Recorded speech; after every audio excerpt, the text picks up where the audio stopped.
Olá, olá a todos. Eu sou a Cláudia, eu sou voluntária na Casa de Fátima, no bairro de Sepetiba, no Rio de Janeiro. E hoje estou aqui novamente com vocês para darmos continuidade no curso básico da Filosofia de Fátima.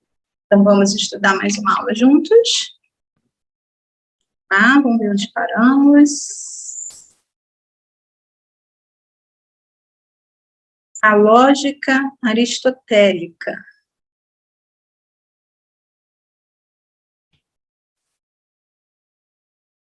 Os limites deste texto não permitem expor de forma detalhada muitos pontos importantes da visão aristotélica, mas não poderíamos deixar de dizer uma palavrinha sobre a lógica aristotélica.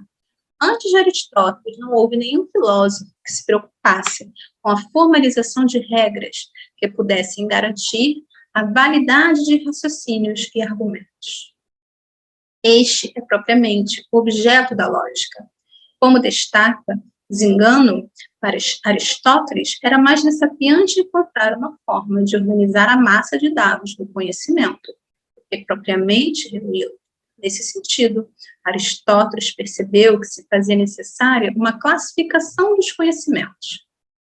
Então, ele dividiu as ciências em teóricas, matemática, física e metafísica, práticas, ética, política e produtivas. Metalurgia, culinária, pintura, engenharia, etc. Mas o filósofo também concluiu que é fundamental estudar o procedimento correto, que deve orientar uma investigação em qualquer das áreas. Foi então que nasceu a lógica, conjunto de regras formais que servem para ensinar a maneira adequada de se produzir argumentos, raciocínios, proposições, frases e juízo. Aristóteles, em vida, não pôde organizar a sua obra. Essa tarefa ficou a cargo dos seus alunos. Os escritos que tratavam do raciocínio foram reunidos num único volume, que recebeu o título de órgão, literalmente instrumento. O órgão é um conjunto de diferentes tratados, exposição sistemática de um tema, categorias, tópicos, os argumentos sofísticos, primeiros analíticos, segundos analíticos, é da interpretação. Segundo o historiador da filosofia, Giovanni Rowley, Aristóteles sabia que estava sendo pioneiro. Começou a estudar uma forma de argumentação chamada silogismo, por meio das análises que o filósofo fazia de textos sofistas de Sócrates, do pensamento de Platão, a lógica aristotélica. Assinala o momento no qual o logos filosófico, depois de ter amadurecido completamente através da reestruturação de todos os problemas, como vimos, torna-se capaz por si, a si mesmo e ao próprio modo de proceder como problema. E assim, depois de ter aprendido a raciocinar, chega a estabelecer o que é a própria razão, ou seja, como se raciocina, é sobre o que é possível raciocinar.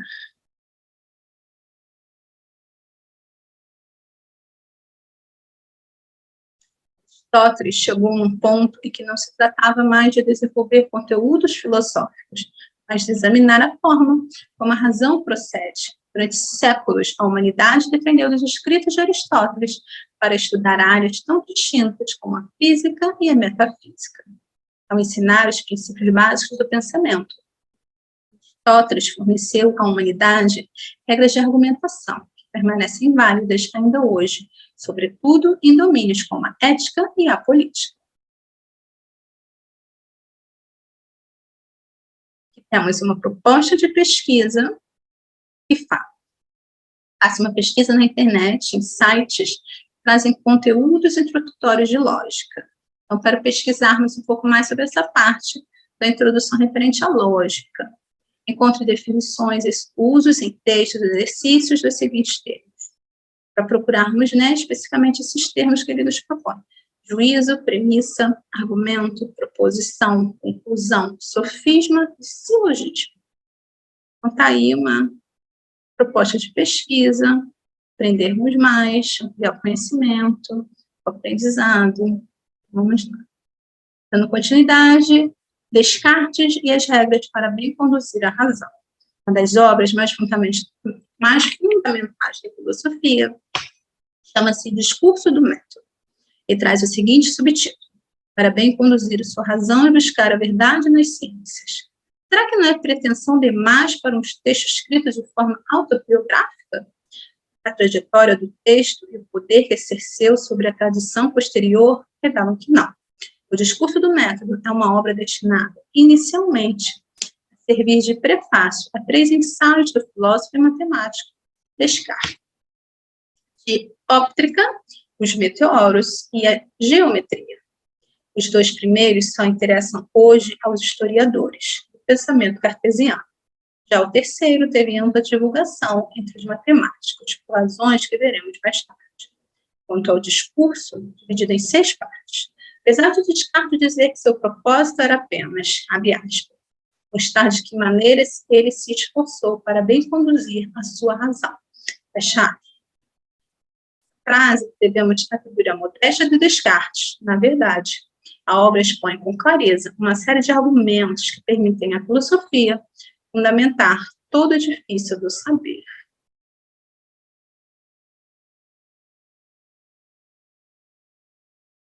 Na segunda parte do discurso, Descartes enumera 4 preceitos que devem conduzir a ciência. Acompanhemos o texto do filósofo. E abaixo aqui temos o texto. Vamos ver. O primeiro era o de jamais acolher uma coisa como verdadeira, que eu não conhecesse, evidentemente, como tal, é, evitar cuidadosamente a precipitação e a prevenção, e de nada incluir em meus juízos, que não se apresentasse tão clara e tão distintamente a meu espírito, e eu não tivesse nenhuma ocasião de pô-lo em dúvida. Segundo, de dividir cada uma das dificuldades que eu examinasse em tantas parcelas quantas possíveis, quantas necessárias fossem para melhor resolvê-las. Terceiro, de conduzir por ordem meus pensamentos, começando pelos objetos mais simples e mais fáceis de conhecer, para subir pouco como por degraus, até um conhecimento os mais compostos, ou no mesmo uma ordem entre os que não se precedem naturalmente uns aos outros. E o último, o de fazer em toda parte enumerações tão completas, revisões tão gerais, que eu tivesse a certeza de nada omitir. Quando a primeira regra, também conhecida como regra da evidência, sintetiza um ponto muito importante na filosofia cartesiana. Descartes entende que a razão é uma capacidade que o homem possui para examinar os dados que os sentidos captam. Nisto, ele não se distingue de filósofos anteriores, mas Descartes também pensa que a verdade e a certeza são condições sem as quais um homem não pode dizer que possui conhecimento. O filósofo foi educado em La Fleche, errado, peço perdão, uma escola jesuíta que reunia o que havia de melhor em termos de metafísica e teologia do século XVII. No meio dessa instrução, Descartes pôde exercitar-se durante anos em investigações metafísicas oriundas da Idade Média, cujas teses e argumentos são, em sua maior parte, raciocínios prováveis.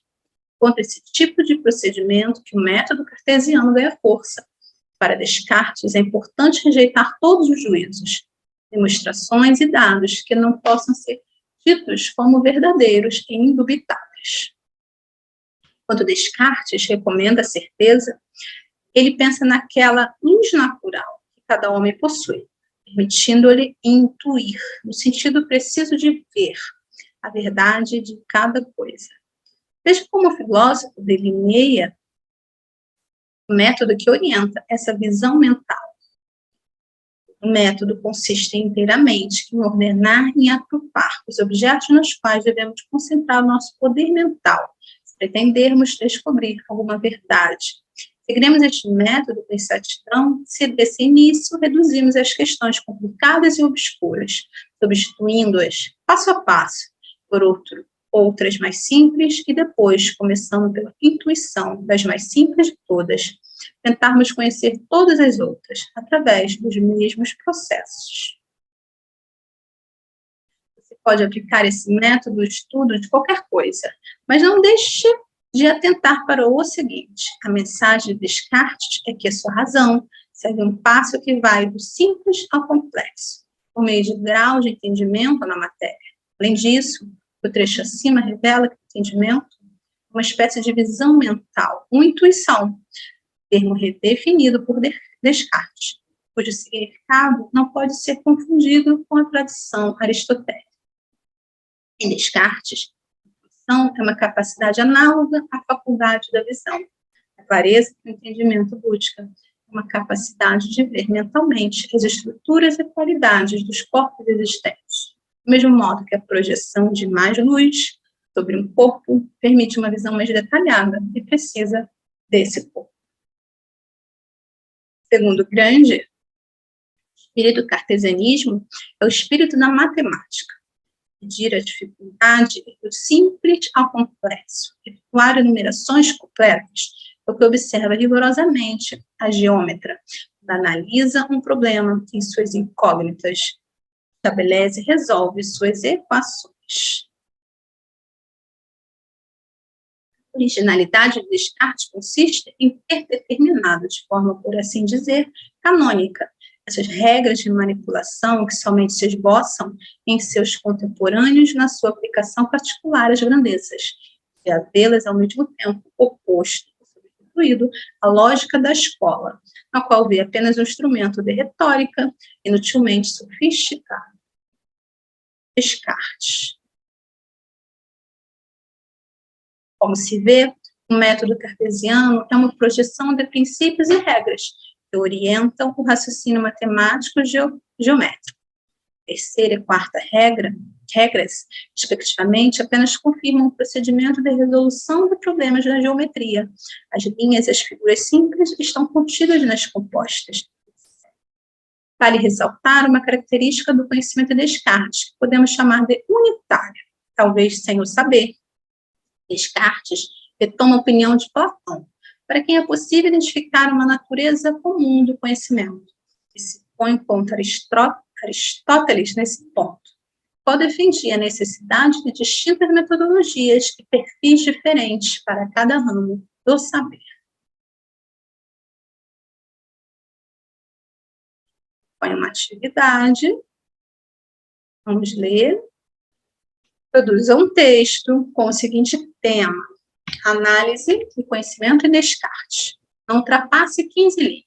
Procure refazer os passos expostos no livro de Descartes e no esquema reproduzido acima, em um texto argumentativo que prioriza a defesa das 4 regras. Pense também em expressões que definam cada regra. A primeira é a regra da evidência, a segunda é a regra da etc. Está só fazendo menção ao texto acima que nós já lemos, para saber qual é o texto.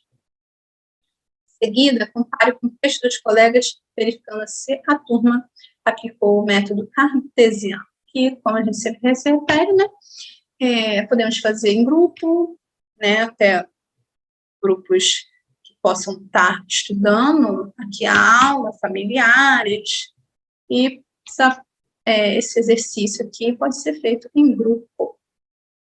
Vamos lá. Em continuidade, filosofia e matemática. Na escola, você aprende que geometria significa, etimologicamente, medir a terra.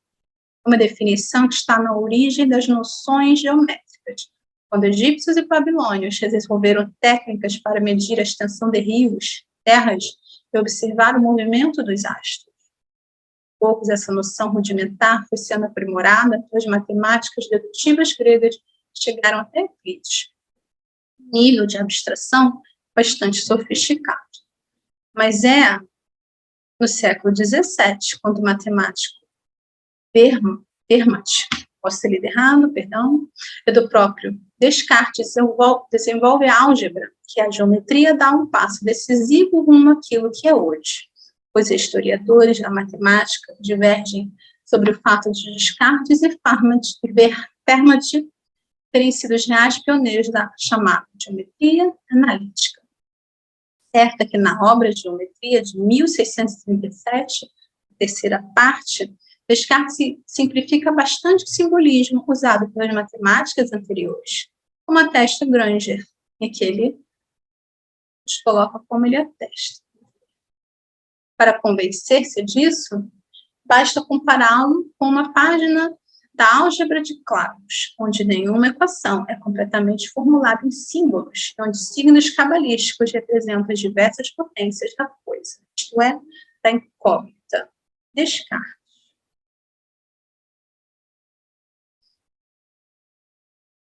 Essa inovação deve-se à firmeza de Descartes, em exigir uma clareza nas demonstrações matemáticas. A geometria permitiu que Descartes estudasse a natureza do mundo físico pela ótica do pensamento matemático. O que Descartes mais apreciava na geometria é o poder que ela possui de rejeitar as noções qualitativas indeterminadas em favor das de quantidades rigorosamente determinadas.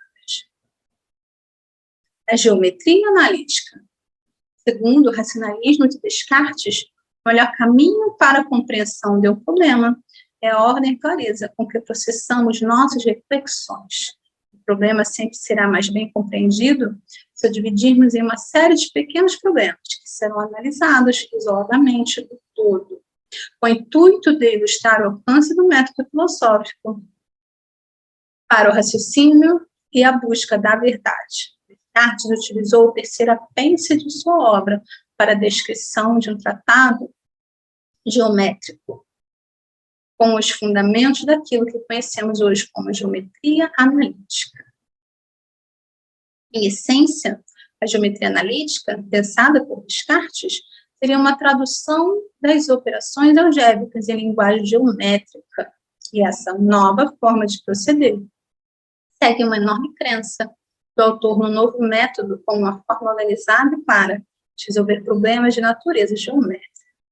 Vejamos como a ideia central do método cartesiano está impregnada dos procedimentos de resolução do seguinte problema geométrico, sem uso da fórmula de distância de ponto reta.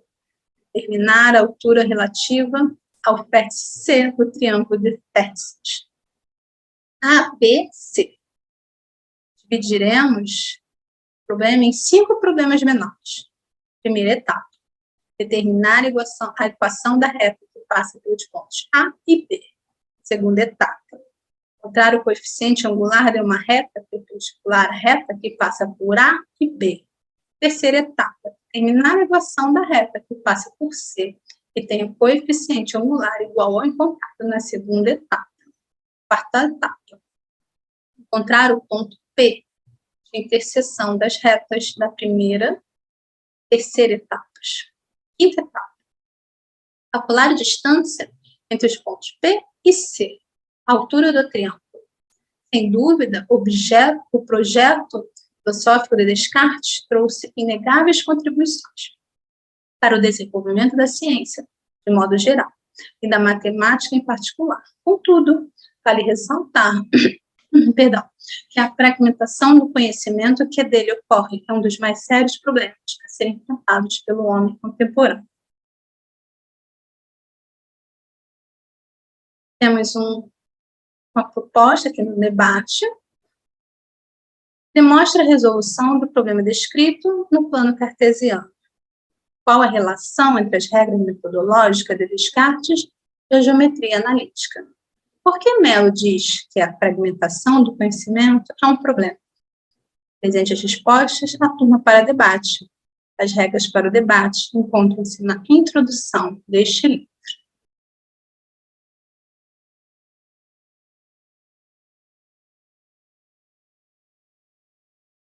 Quando Descartes nasceu, em 1596, a Europa passava por uma revolução importante nas ciências. Galileu já usava em 1610 o telescópio para detectar as fases de Vênus e publicava no mesmo ano uma obra chamada O Mensageiro das Estrelas, na qual dava conta da descoberta de 4 satélites ao redor de Júpiter. Esse dado, conjugado com muitos outros, chocava-se com a astronomia ptolomaica. Posso ter lido errado, tá, gente? Perdão.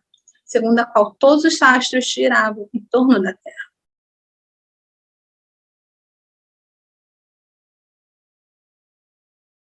A Europa de Descartes ainda estava, no entanto, sob o efeito da longa tradição medieval, que durante séculos valorizou os estudos teológicos em detrimento dos fenômenos naturais, e levado a Igreja a retardar durante tanto tempo o avanço do conhecimento científico. Segundo o físico historiador da ciência, Marcelo, para se entender esse fato, é preciso entender o contexto político que se formou desde o século IV depois de Cristo. Devemos lembrar que a Igreja sempre foi uma guardiã, no sentido literal, de todo o saber que foi transmitido pelos antigos. Mas se esse zelo também impedia, que teorias modernas ganhassem espaço e amassassem o conhecimento tradicional, o pensamento cartesiano não deixa de se chocar com esse panorama. Sua física, por exemplo, diz que nos dois principais conceitos do universo são matéria e movimento. Não há para Descartes, como havia para os teólogos católicos e aristotélicos, algum tipo de finalidade no mundo, ou seja, sentido e função prévios definidos por alguma inteligência divina. A biologia cartesiana também entra em conflito com a descrição medieval do homem. Para Descartes, o corpo humano tem a estrutura de uma máquina, funcionando em perfeita harmonia como um relógio. Para os medievais, o que move o corpo é a alma, mas Descartes não aceita isso. Para ele, o corpo deve ser explicado a partir da sua estrutura física: veias, sangue, circulação, cérebro, músculos, membros, etc. Evolução, que deixou perplexa sua época.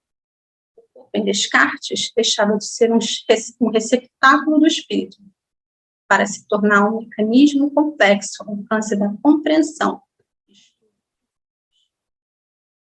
Temos mais uma proposta de pesquisa. Vamos ver. Faça uma pesquisa sobre a atmosfera intelectual que cercava Descartes, buscando informações sobre os seguintes filósofos, astrônomos e matemáticos: Nicolau, Copérnico, Jones, Galileu Galileu. Em grupos, apresente o material em forma de seminário para a turma. Procure dividir a apresentação por temas: biografia, principais obras, descobertas e atividade intelectual, cronologia, disputas com o Santo Ofício, correspondência entre os pares. Tem mais uma proposta para pesquisarmos, estudarmos e analisar, fazer reflexão sobre aqui algumas referências bibliográficas. Online, também podemos pesquisar. E vamos ficar hoje aqui com essa aula.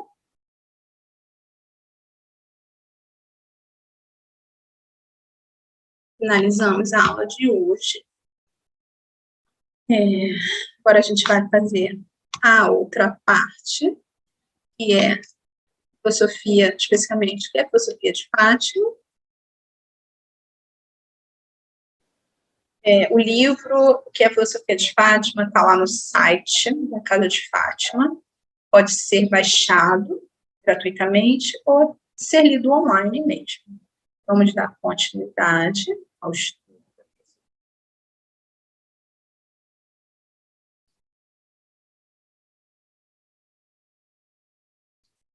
Hoje, a nossa religião é o outro. Que é a frase que Fátima nos trouxe também uma base do que é filosofia, né? Reflete o que é a filosofia de Fátima. Então, diz assim: é previsível que o senso comum evidencie mais o fenômeno que a moral intrínseca em cada manifestação de fé. No trato da análise do que é parte, avaliam como todo, exortam seus discursos de ódio ou de amor, de ignorância ou de conhecimento. Mas as coisas não são o óbvio. Nada é tão óbvio. Apenas o limite de nossas percepções e análises equipara na obviedade. Hoje, gostaria de trazer à luz a filosofia de Fátima, simples, clara e presente em todas as suas atividades. Para começar, farei a menção mais presente em seus textos, nas consciências espirituais, que por mim se manifestam e que seguem o seu pensamento. A nossa religião é o outro. Em um momento na criação, o Criador pensou em você. Empenhou sua força criativa na partícula simples e ignorante, que viajaria no cosmos, nas dimensões desconhecidas do homem, se servindo de capas, corpos físicos emprestados, para exame e crescimento evolutivo. Falo de evolução, não falo vendo um sistema linear temporal, pois não acredito nisso. Falo na migração de experiências novas, em lugares novos, com consciências conhecidas. Ou não, em cada experiência, para um dia voltarmos até quem nos criou. Contudo, nesta viagem, nos apropriamos de uma realidade agórica, que nos limita em nosso próprio entendimento de mundo, de nós mesmos. Acreditamos que somos o que vemos, o que sentimos, mas esta é apenas uma janela do que existe. Por isso, o Criador criou mais de nós, muitos. E justamente nesta relação com o outro, nós vemos, atingimos nossa esfera mais profunda, enxergamos o que fomos, o que ainda somos e o que podemos entender, para ultrapassar nossos limites. No outro, somos acariciados, amados e esquecidos. Nessa percepção direta de nosso ego refletido, ligamos-nos a quem nos criou e nos disponibilizou o universo em nós, pulsa em todas as direções. Se o outro nos liga ao Criador, etimologicamente é uma religião, mas sem regras, fundamentos ou políticas fundamentalistas. Sobretudo, é a religião mais pura, íntegra e abrangente. Se o outro é tão importante, cabe-nos cuidar dele, deixá-lo feliz, entendê-lo, alimentá-lo, amá-lo, pois o cuidado no outro reflete como cuidamos de nós. Para apreciar tais ensinamentos, precisamos se apropriar do que achamos saber, respeitando cada religião ou filosofia, para que a forma estabelecida por sua mente de formatar o conhecimento não diminua sua expansão na captação da sabedoria desta consciência espiritual. Chamamos de Fátima. A nossa religião é o outro. Esse é o texto do Fernando Ben, que é o fundador da filosofia de Fátima, o idealizador, né, junto a Fátima, da Casa de Fátima. Então, hoje, acabamos. Então, agora, né, a gente sempre coloca no final uma ideia de uma ação social, propõe uma ideia, algo que possa ser feito, justamente nesse cuidado com o outro, que a Fátima tanto nos fala, tanto nos propõe, que a nossa religião é o outro, então, cuidando do outro, estamos cuidando de nós. Então, ainda na mesma linha de pensamento dos abrigos de idosos, hoje eu proponho recolhermos roupas, principalmente no frio, né? Quando temos aí a época fria, agasalhos e até outras roupas também, roupas do dia a dia, que às vezes está na nossa casa, a gente acaba não usando, deixa lá no armário, e sem uso durante meses, às vezes até anos. Tanto essas quanto para os nossos familiares, amigos, nosso círculo social. E de roupas, sapatos, né? Quando eu falo roupas, eu incluo sapatos também, chinelos, e levar até esses abrigos. Escolha um abrigo, leve. Recolha roupas e sapatos, calçados no geral, e leve. Com certeza vai ser de grande utilidade. Tá? Então, ficamos aqui em mais uma aula, e que Deus abençoe a todos.